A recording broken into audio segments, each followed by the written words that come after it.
I don't know what to fucking say. It's so weird. We're back. We're back. We're mate. here. Yes, episode 2. I can't believe we're actually on episode 2 already. I know. Like, we took so long to get the first one out, and now a week Yes. later we're here again. Yeah, we made a new channel for it. How did you feel about the whole episode and how it felt? And it felt good, right? Yeah, it was good to get it out. It felt great. You know, it's a confidence builder as well, apart from just being cool to be able to talk about that kind of stuff to other people. We finally achieved something. Yeah, I know. Other Bucket than- list. Tick. That's it. But we're back. Yes. And we've got some more interesting stuff to talk about. Bit of a development on what we spoke about in the first episode around C-class markings. Okay. Because we didn't have a huge amount of information around that. But Yeah. we now have an official statement from the CAA Okay, yeah. and how that's going to look. And I know you've purposely stayed away from this. Yeah, I have. So that we could have a good conversation about it here today. So I figured the first thing to do is kind of just go over what the class markings are, because it's been a little while since we've talked about them in the UK, because it was a very big discussion, 4 years ago? That sounds least. wild to say. I know, yeah. I mean, yeah, from what I know, it's just a European thing, right? Yeah. So yeah, so now it's back on the conversation list for us. So, and I think there's a lot of different points to talk about this that we can go through. But first, I think let's go over what they are. So essentially what the class markings are is it determines how drones of different weights are operated in the open category. So you've got essentially the lower the number, the more you can do with it. So think toy drones, C0, sub 250 drones, C1, and then, you know, your big massive ultra rates and stuff, like we're talking C4. Okay. So it's really about how close you can operate to people. So we've got some guidance, which I think we've got open on the screen here. So this is the official guidance that's come out from the UK Civil Aviation Authority. I haven't read through this, so I thought it'd be good to go through this and try and understand what they're trying to tell us. Because as we know, with a lot of the information we get from the CAA, it's hard to understand. Sometimes. It's not put into layman's terms, is it? Definitely not. So so at a glance, the UK's aerospace regulator has been appointed as the Market Surveillance Authority. That means nothing. Thank you very much.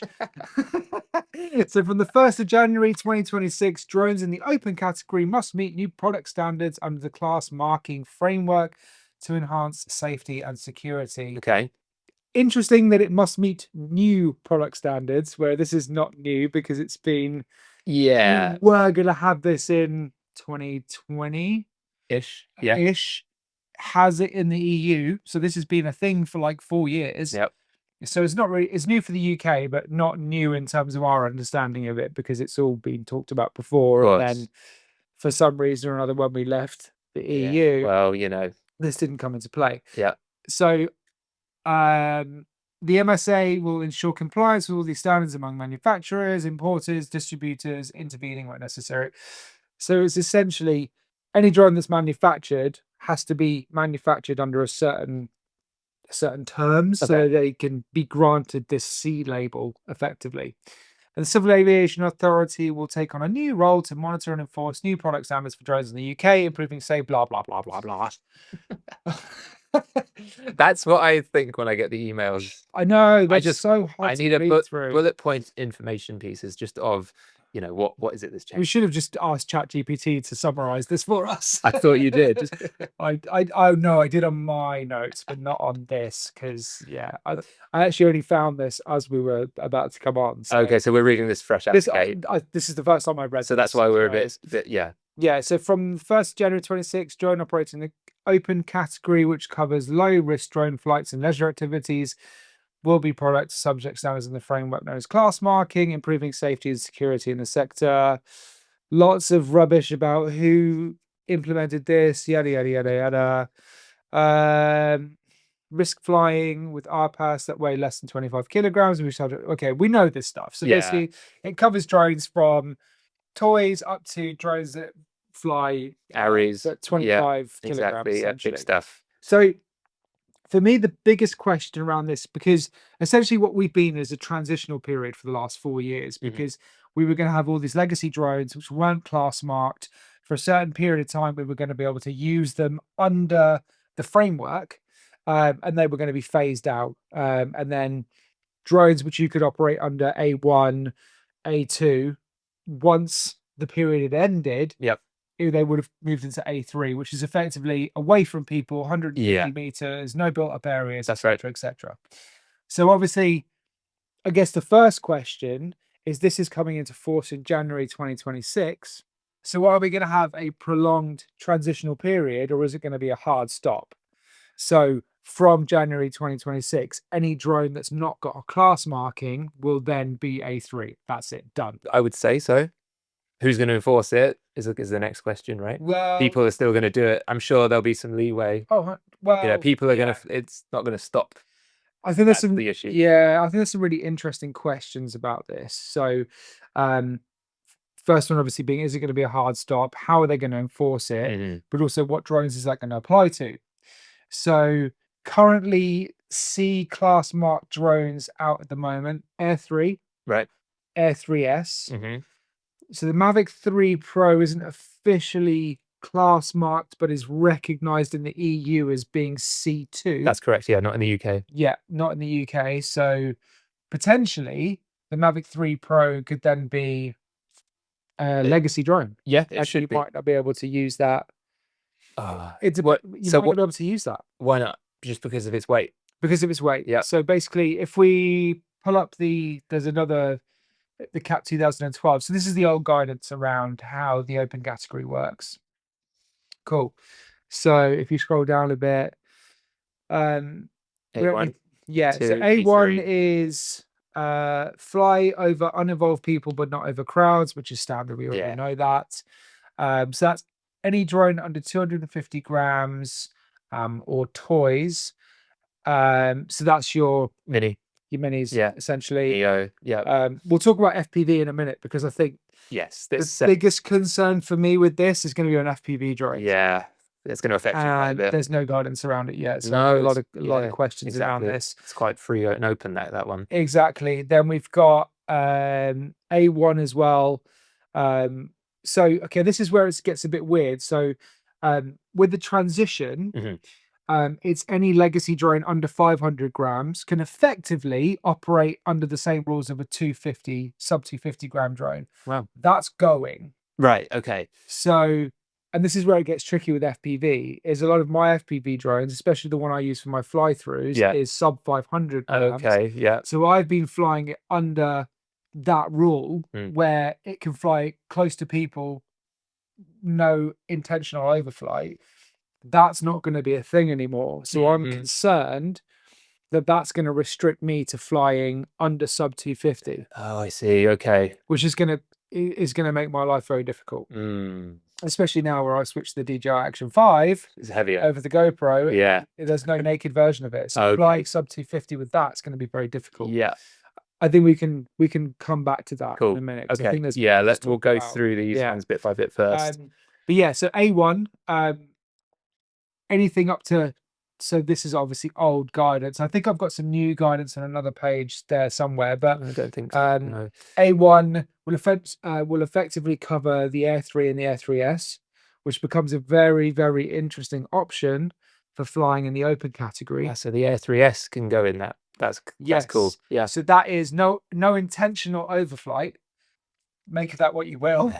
It seems for me that's a really weird rule, because that's Yeah. open to interpretation, It in is. my opinion. Like, you can be flying in a city and you're filming a building And all you have to and you're getting a nice shot, but you don't know if you're flying above people. It's not intentional. I didn't mean to do it. Yeah, you're just getting the shot. You You know you're safe. You're away from line is buildings. far too blurred. I think that might mean, there's a big event going on. There's a crowd, so you're going to fly over it. Intentional. It's just. But does it mean, technically, if you're flying in a city, You're there's always people over below, people. you're always over people. So, But that's not a crowd, is it? But then it's persons uninvolved. no intentional flight over Intentional. uninvolved persons. Yeah, I think if you were looking into it like that, then it would make sense that you can't. Yeah. Which is, I think, there's definitely, for me, there's a grey area there. Other people might disagree with that. This is why we have OAs, because we can fly over people at 50 meters. Yeah. And then, in no uncertain terms, that's the rule. That's how it's set out. There's no grey area with that. But for flying Air 3S in London, let's say, you can actually get a lot closer with the Air 3S than we can with our OAs. In January. when it hits. Yeah, when it hits. How many meters are we talking? 5. 5 In meters. low speed mode, Really? you can fly within 5 meters Oh, of a uninvolved person. It's a horizontal rule. So Okay. if you're flying 5 meters away from someone, you've got to be maximum 5 meters height. okay. And then as that height increases, Your distance. your distance has to increase at the same time. Right. Okay. Yeah. So we just got to bear that in mind. So it's not like you can't fly at 50 meters within a 5 meter horizontal. It doesn't work like that. Yeah, that'd be a bit weird if you were going to do that anyway. Yeah, but you could fly within, 5 meter height up to 5 meters of someone, which we can't currently do, No, even under the OA Right. operation. Yeah. So for anyone, operational authorization is But what about the GVC. cine mode? In cine mode, you so can. that's the low speed mode. That's the low speed mode. So yeah. if you're in normal mode, Okay, I you see what you can't mean. do that. Yeah. Yeah, makes sense. And you can't do that with the Mavic 3 Pro No. / Mavic 4 Pro when it comes out, Well, because that's going to go under. It's going to be It's going to be a kilo, that one. oh, hold on a second. You're right. Actually, I think I've Fine. Though we I go think I've over it. confused those. It's fine. It's fine. So okay. So sorry. The A1, I think there's no restriction. Right. So you can fly as close as you like. Okay. Technically, same as sub 250 in a sense. Yeah, because the rule is so sub 250 fly over uninvolved people. So you can fly over uninvolved people with A1 up to 900 grams. It's no intentional flight over uninvolved persons, but you can still fly as close to as you want. Okay. What I was talking about, sorry, is the A2, where you can fly up to 5 meters in the low speed mode. Right. Which is obviously not how we've been able to operate for the last 4 years under the Yeah, A2 because it's a legacy drone essentially. Mm. Make sense? Yep. The other difference is under the A2, that weight's now going to increase to 4 kilograms. Oh wow. Yeah. Wow. Yeah. And you're going to ask me a question in a minute. I'm going to massively disappoint you with this as well. Okay. So I think I originally said to you. Yeah. So what's the weight of an Inspire 3? I couldn't remember. I don't remember. It's how much? 3,995 grams. Oh, so it's which is under 4 kilos. Oh, right. So what would that tell you?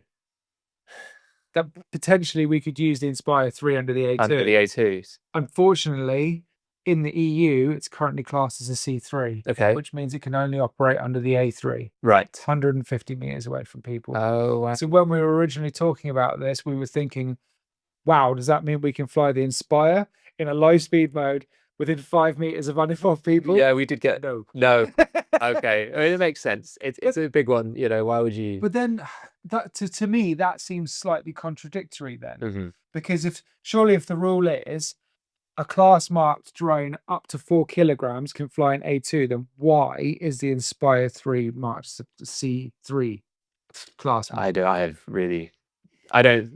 sleep on this I stuff. get it, because would you be comfortable flying an Inspire 3 within 5 meters of an uninvolved person? Maybe not.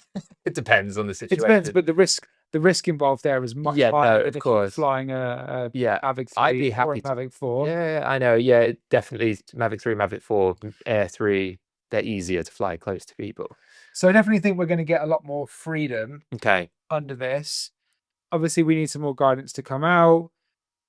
I think with regular drones like your Air 3, your Mavic 4, and undoubtedly the Mavic 4 is going to be a class mark drone. It's probably going to come out with that. Yeah. Whereas the Mavic 3 didn't. But I think the biggest concern for me is with FPV drones. Yeah, that's a good point. Because none of them are going to be class marked. No. Because none of them have low speed modes or safety features. So what's that going to change for you? If none of them are class marked, like what's going to be different for your everyday? So where I've been flying with the Cinebot, which is what I do all my internal fly throughs with. What is that? People that don't know. So Cinebot 30 made by Gep RC is a FPV drone. It's a Cinewhip, so it's got protected propellers, so that if you crash into someone, it's not going to chop away your skin or whatever. It's quite small. Fits it's in your quite hand. small. Has has a GoPro attached to it on a battery. Very, very simple. But because that's been under a certain weight, so sub 500 grams, I've been able to operate that like a sub 250 gram drone. Okay, I see. Under the open category, under the legacy drone rules. Yep. That's obviously not going to be possible moving forward. So Wow. technically, any any FPV drone which weighs more than 250 grams is gonna only be able to fly in the A3 category, Blimey. which is a big problem. Yeah.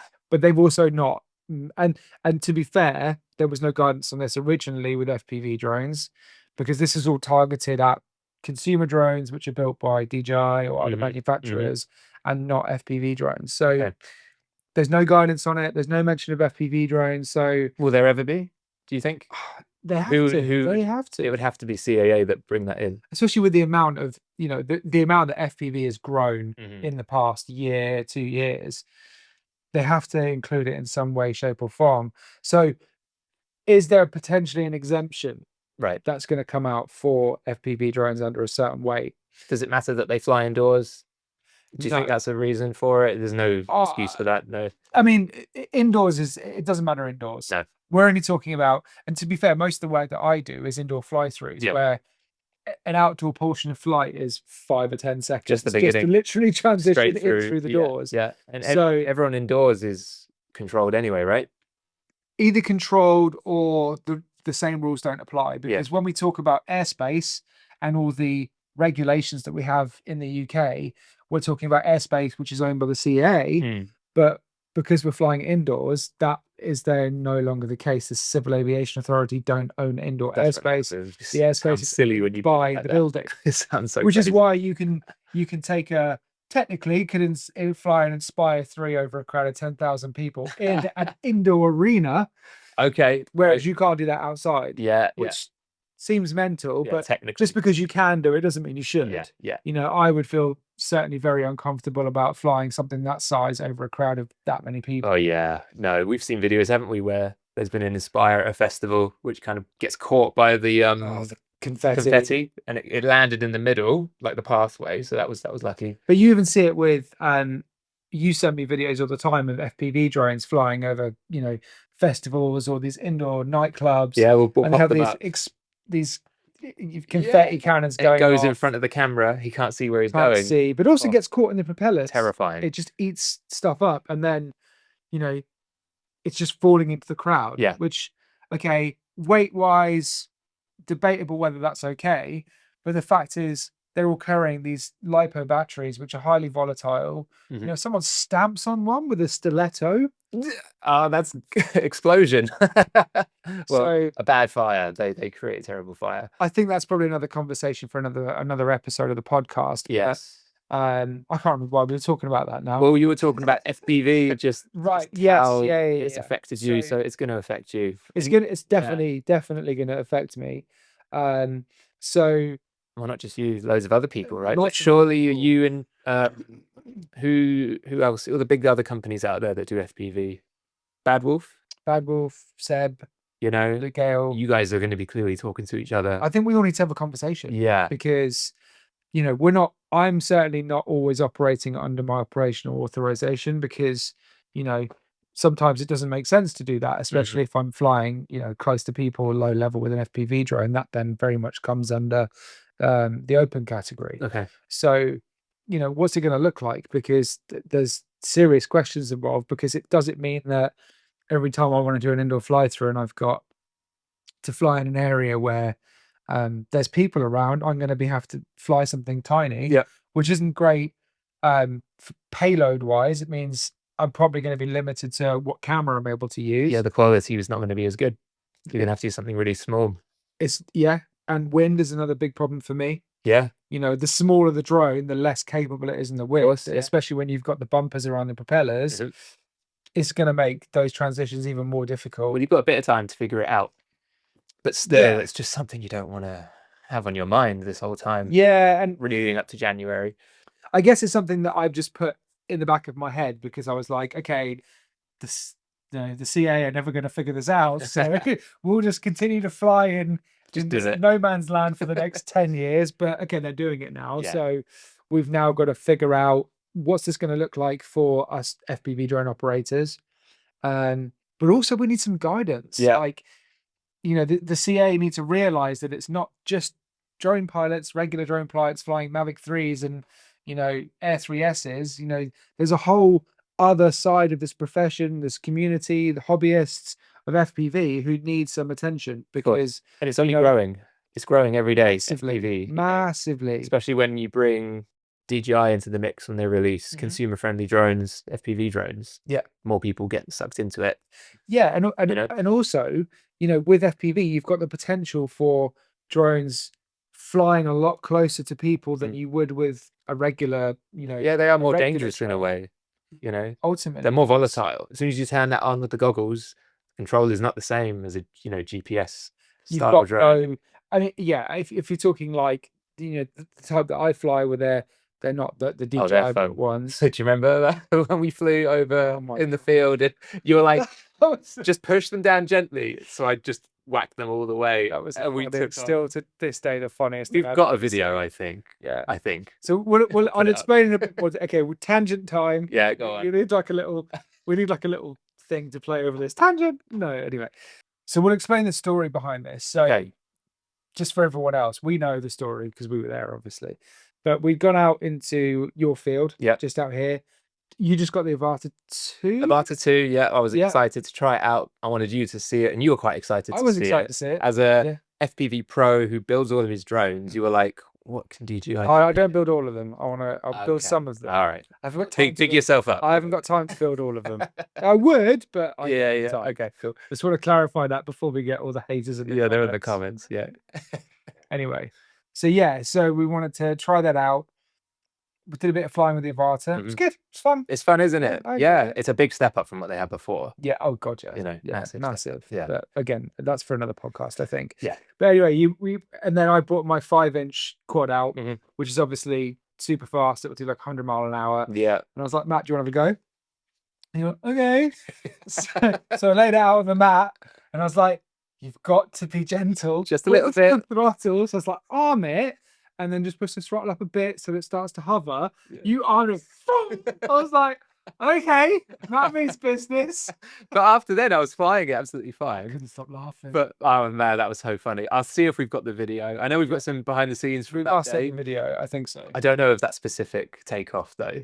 That would have been great. I don't think we were recording. No, we've all got it up here. It was funny. I couldn't stop laughing. But they're so different. They're volatile. Like going back to the whole danger of just those kind of drones. Like, oof, like no GPS. You let go of the sticks, you're losing it. Yeah. I mean, 90% of the time I'm not flying those kind of drones. I'm flying, sub 500 grams. Yeah. Which are slower. They've obviously got the protected propellers, but with the amount of commercial work that people like me are doing with FPV drones, there has to be some guidance from the CAA to include it. Yeah, it makes sense. And they're never going to be class marked. No, never. But then there has to be, is there a tolerance? Like maybe they just go by. I was going to say maybe they just go by the weight, but then it doesn't make sense. But then it kind of will undervalue the class markings because we've got this exemption for FPV drones and we're doing it by weight, then what's the point in having the class markings on the regular drones? This is it. And you can change the cameras and batteries on your FPV drones that the weight's always going to change, right? So as another thing, like they can't control the,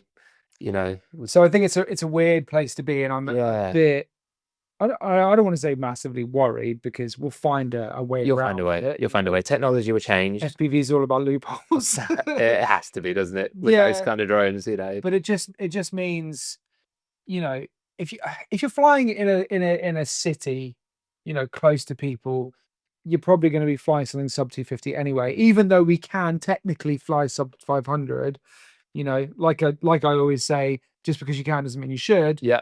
That's fine, but in most of my everyday situations where I'm flying, I need the extra weight to deal with things like wind and whatnot. So if I've got to go sub 250 on everything, it's just going to make life that much more difficult. It's not a deal breaker, but yeah, we need to see some guidance from this. So that brings me on to something here that I want to show you. You mentioned just because you can doesn't mean you should. There's a video here I want you to see. So, watch this. We'll bring it up.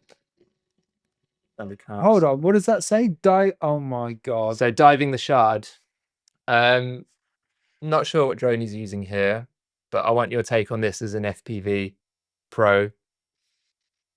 Someone that you work in this industry, you know, you don't want to see stuff like this. Okay, first of all, I've 100% had this conversation with you before that this is something that I want to do. Yeah. Is dive down the shard. Yeah. And it's always the same ending to the conversation. It's never ever going to happen. And we'll skip it. And we'll talk about why, but it's a terrible dive. But the fact that, you know, there's something like this happening. You get this a lot in New York. There's someone that did it down the Empire State Building. Is this the vegan guy? No, this is someone here in the UK. There is a guy who has a vegan thing up on his, and that's nothing against it. I am one, but I mean, he nearly hits it at the end. And the landing spot isn't exactly the best either. It's coming in quite fast and just starts to fly around people like this. Look at that. That's ridiculous. Where's the pilot? There. Yeah, him then, and he's got a mate here who Two captures guys. it. Okay, so he's got a spotter. Oh yeah, that makes all the difference. Okay. There's a few questions around that. Yeah, what's your take on that? Okay, so it's definitely there. If just because you can doesn't mean you should. Okay, so let's say he's flying sub 250. Fine. Technically, you can take off from as close to people as you like. Right. Same rules as at Mini 4. Okay. You could technically take off from there. I wouldn't feel comfortable taking off that close to a busy street of people. Okay, he's got a spotter, which is good. You know, if that was an FPV guy on his own, that would be really, really not even questionable, just straight up shouldn't be doing. Yeah. Okay, so technically it's fine so far. Okay. It's the height. Good shout. Which is the biggest thing. So Didn't even clock that. How tall's the shard? Google it. It's definitely over 120 meters. 310 meters. Yeah, 310. So in the open category, the maximum height you can fly a drone to is 120 meters. Doesn't matter what the building height is. Yeah. Now, in our operational authorizations, if you look in there, the maximum height we can fly to is 120 meters or 400 feet. But if you have permission from the building owner, you can fly to the top of the building plus 15 meters. That's correct. Within a 50-meter radius of the building. Yep. Something a lot of people don't know. Yes. So technically, if I had permission from the Shard and I was doing something specifically for them, I could fly an FPV drone, sub 250, taking off from where they took off from, and dive down it. Yep. And that would be fine. And you could go 15 meters above it to do the dive. Yes. Because that would look even better. But what are the chances of this guy having an OA? None. Yeah. He's just. Do you reckon he's even got an A2 COFC? We can't judge, but we're obviously going to say no. So I would say under that premise, I think he shouldn't be doing that. No. I think taking off from where he took off from is dubious. I've been there many times. That's such a busy street. I would never take off from there. No. We fly minis all the time in London, and as well as I do, we'll always look at a relatively wide open space like a park or we're never just going to be taking off from the side of a road. No, unless it's quiet. If it's like suburban street or 4 in the morning, that, fine. Yeah. Okay, sure, exactly. But I mean, for me, it's just I don't want to be that guy that's like, oh, that's super irresponsible. But for me, there's always like a wider impact to these sorts of videos because I think drones have a really bad rap as it is already. I had a job yesterday, right? I was flying through a leisure center, and we'd spoken to most of the people who were inside the leisure center. We did a tannoy announcement to people to let them know it was happening. I was flying a drone, which was super, super safe to fly around people. And there was still a guy who came up who got super irritated by that. Right. Felt, quite violated by the whole thing.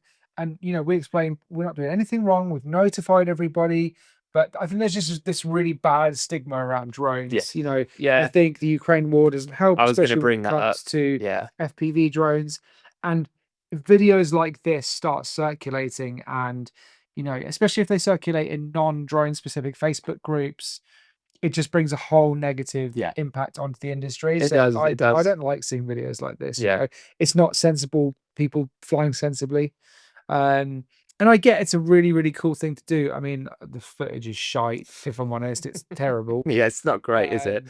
Should we see if he's got any more? So, yeah, I mean, yeah, we can do. But for me, like, I don't know where this guy's from. Is he from the UK?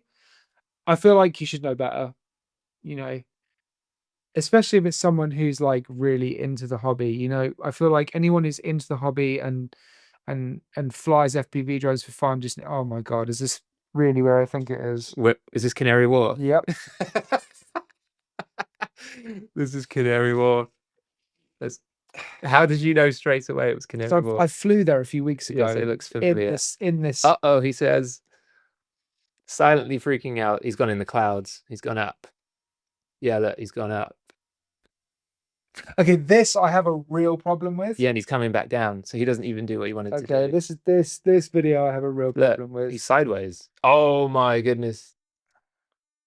He's lost. Yeah, this is terrible. Wow. Wow. Do you know where you are now, mate? Yeah. You've got that. Yeah, that's circular building is a shopping centre. That's it. It's a shopping centre. He's just bringing it down. The signal is choppy. The video footage is. I guess he's flying analog. Analog. Yeah. So you're not going to get great signal. He goes back up. Okay, that's buffering video. I thought the speed had cut out then. Just about Sorry, no. attack. He's just playing around. This is ridiculous. And he'll be in the restricted zone here as well. Yeah, so I think this video is just a whole different kettle of fish. That's great.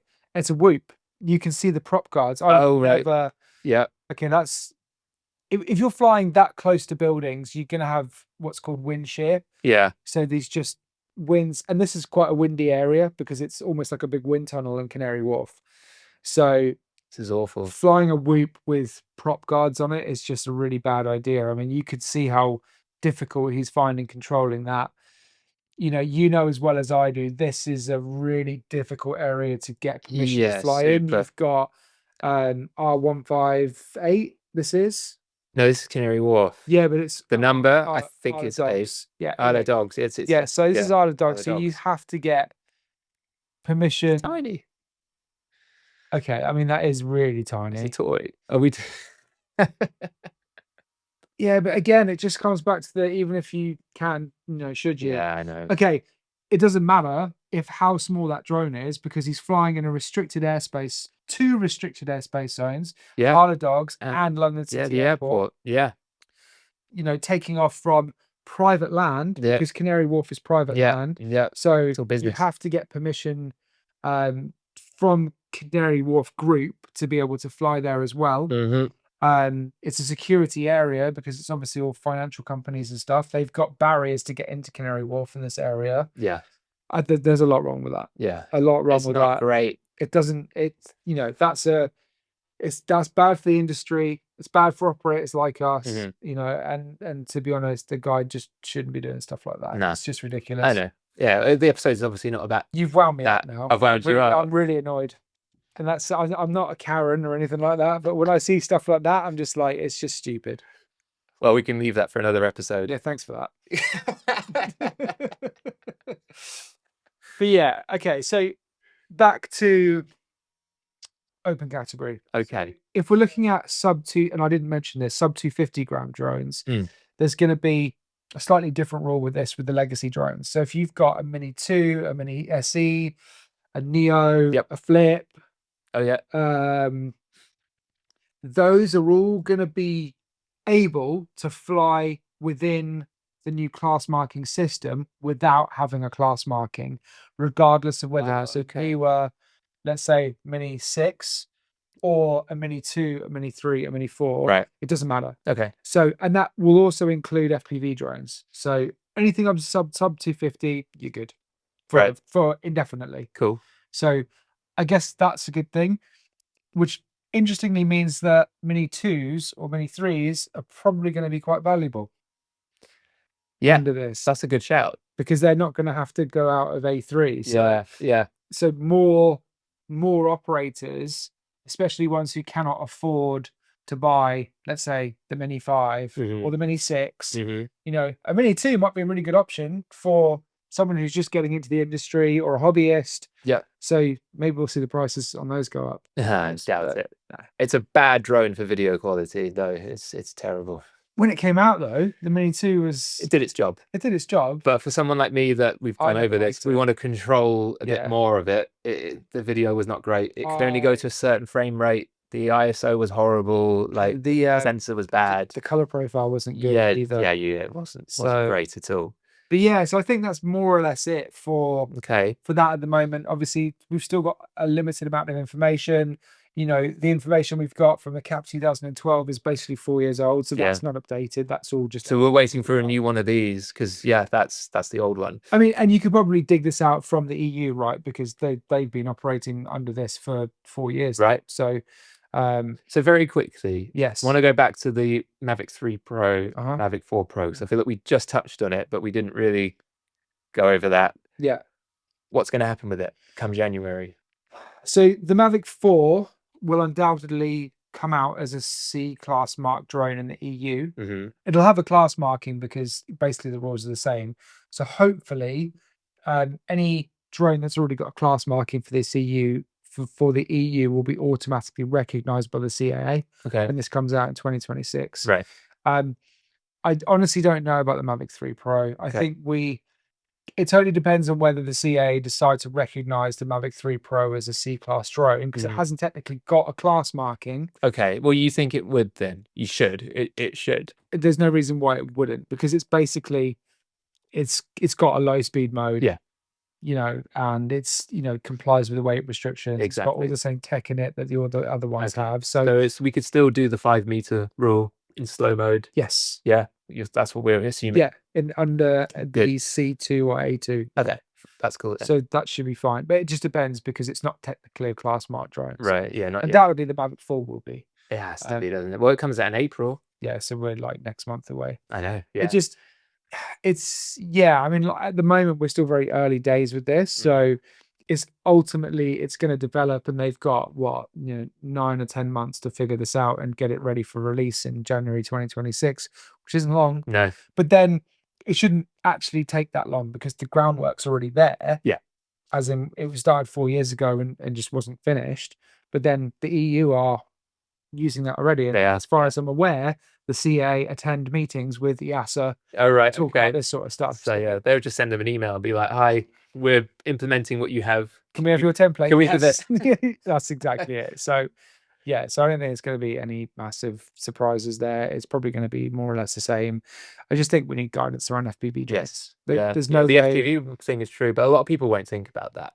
Like people like myself who everything I have is from DJI, including the Avata 2. Yeah. So for me, FPV, that's what that is. But for you and others, it's just, it's a completely different. Is the Avata 2 class marked in the EU? There is a mark on it.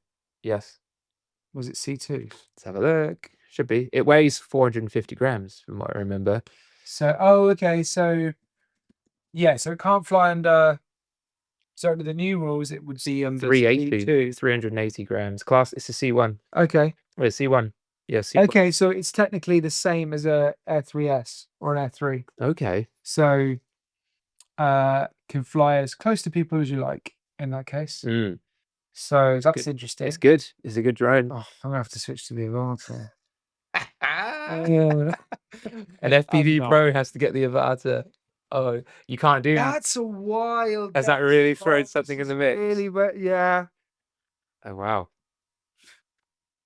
That's interesting. Yeah, 386 grams with a battery.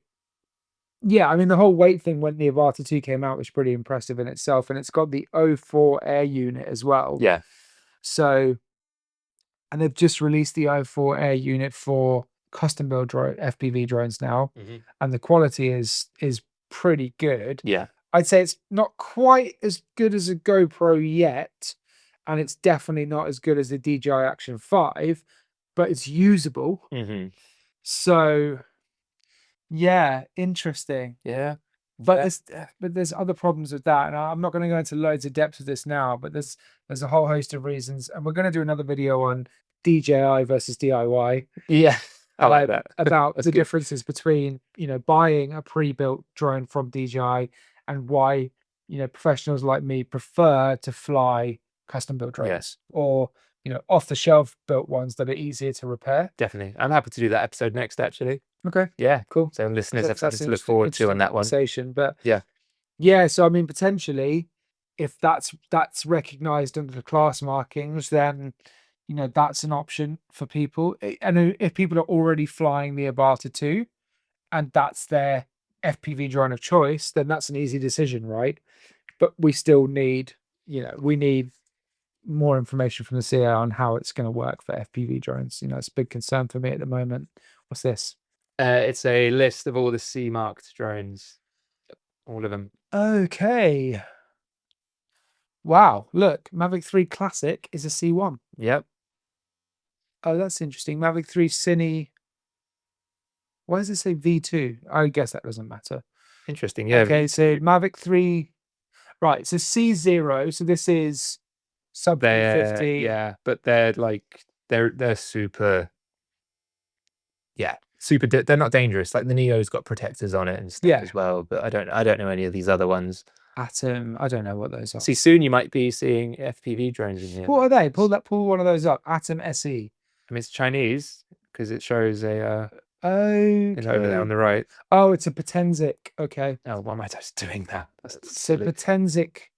Oh yeah. Yeah, I know what this is. Okay. Yeah, and it's. I'm not saying anything anymore. Fair enough. What's a whip cane? I don't even know what that is. Whip key. Oh, so it's oh, not video. These are just toys. Toys, yeah. Interesting why they're showing all those as well. Interesting. So what's they've got class markings though? C6. I want to see what this is. Well, it only goes up to 4, so I don't really understand how that works. Oh, these are like these are fixed wings. Yeah, fixed wings. Okay. So these they do supply drops as well, like aid supply drops. You've seen those videos. Yeah, they take off. Slingshot. Yeah, they slingshot it. That's wild. So they send it. It's villages in Africa, don't they? I watched a video on that. That was really cool. You should pop that in the description. Yeah, we'll show a little clip of it down at the bottom. Interesting. Okay, so I don't know, C5 and C6. I don't know because it only mentions C0 to C4 in the guidance. Yeah. So I don't know how those fit in, but right. So C1, Mavic 3 Classic, Mavic 3 Pro, yeah, Mavic 3 Cine, Air 2S, Air 3, Mini 4 Pro. What? I'm confused by the Mini 4 Pro one because it says Fly More Combo version 342 grams. What DJI Mini 4 is 342 grams. C2, we've got Mavic 3 Enterprise, Mavic 3 Thermal, DJI Matrice, M30. That comes under a C2. Right. I suppose it does under 4 kilograms. Mavic 3 Pro and an Evo 2v3. That's okay. Oh, an Autel, yeah. Then C3. Yeah, there you go. Aspire 3. And that's going to stay C3 come January. I imagine so. Yeah. Yeah. So that's, unfortunately, that does not mean we're going to be taking off from streets of London with a. I wouldn't want to anyway, unless it's a private car park. I think basically the only proper way to fly with an Aspire 3 is either find a roof to take off from, or take off from the river. Roof, which costs about £4,000. River, and then you've got jetties. You know, private sort of areas off the river. So that's just going to stay the same. So I think when it comes to operating bigger aircraft, right, that's where having an operational authorization is really going to come into feature. Yeah, but at the same time, under the A2, you're still not going to have overflight. Okay. Under the C2, so your Mavic 4, you're still going to be able. Yes, you'll be able to fly close to someone, which is great, but you can't fly over the top of them. So for situations in London again, we're still going to be relying on our OAs. Yeah, which is super important to have. Yeah. I see a lot of people right now who are saying they want to get rid of their OAs because the price is going up. It's going to be £500 for the renewal. Or is it for the? It must be the renewal is £500. No, I think the renewal at the moment is 230 something. It said NA on the form. I don't think it's come into that yet. No, it's not happened yet. It's going to be soon. Later in the year. Yeah, but a lot of people are wanting to quit that. But there's still benefits for the OA. I think so. There's loads of benefits for it. I think especially if you're flying in cities. I mean, we say London, but Any city. it's any city. Any city. Essentially, if you want to fly anything bigger than a mini, Yeah, and overfly people. Yeah. Because, okay, yeah, although the C1 with the Air 3S says, you know, no overflight of uninvolved people, I think as professional operators, we should take that as we can't overfly people. If we know people are going to be in a city, we have to just assume that you're going to overfly people, which means we can't overfly people even with an Air 3. Of course. So actually having the OA is beneficial for, you know, props like us. Yeah, people There's no should way keep around it. it. People should keep it. And I get it. If you're not making money from your business, then that would be it. I understand that. But for businesses like us, when we've got, you know, a good amount of work, you know, we're always working every week. Okay, 500, yeah, it sucks. And that's just life. It's a fee. It is what insurance, it is. You know, whether I agree with it or not is irrelevant. Yeah. I don't agree with paying my taxes, but I still have to do it. You know? Exactly. So we won't get, that's a whole nother conversation. But at the end of the day, it is what it is. Yes, I can moan about it all I want and think what I think about the CAA, but if I want to continue operating as a professional, I just have to gotta keep up with it. Does that? Yeah. It's like paying my insurance. It is what it is. Yep. So cool. Well, I think that's a good roundup of everything. I think so. I hope we haven't confused everyone too much, because there's a lot of there's yeah, and you know, I think the purpose of this is to not go into it all encompassing. It's our understanding of, you know, the information that we're getting at the moment, and how it's going to look. I would say if you want to go more in depth with this sort of stuff, check out Geeksvana. Yeah, Geeksvana. Sean breaks the stuff all down really, really well in a lot of detail. That's not what the intention of this is. This is us just having a conversation about it. Literally, and like reacting to it for the first time. Exactly. And for me, just taking it in, like you knew a bit more about it than I did. So yeah, I was kind of just like, it was almost like being at school, like just taking it in, not knowing what to say. Every day's a school day. So yeah, we'll see. And you know, I'm sure there's going to be a lot more information coming out about this. There will be. You know, check out Geeksvana's channel. He'll talk a lot about this in a lot more depth than we will. But yeah, I think it's going to have a positive impact on the industry, but I think we need some clarity around several different factors within this new legislation. So we'll see what happens. Cool, man. Good to talk. Wicked. See you next time. See you next time.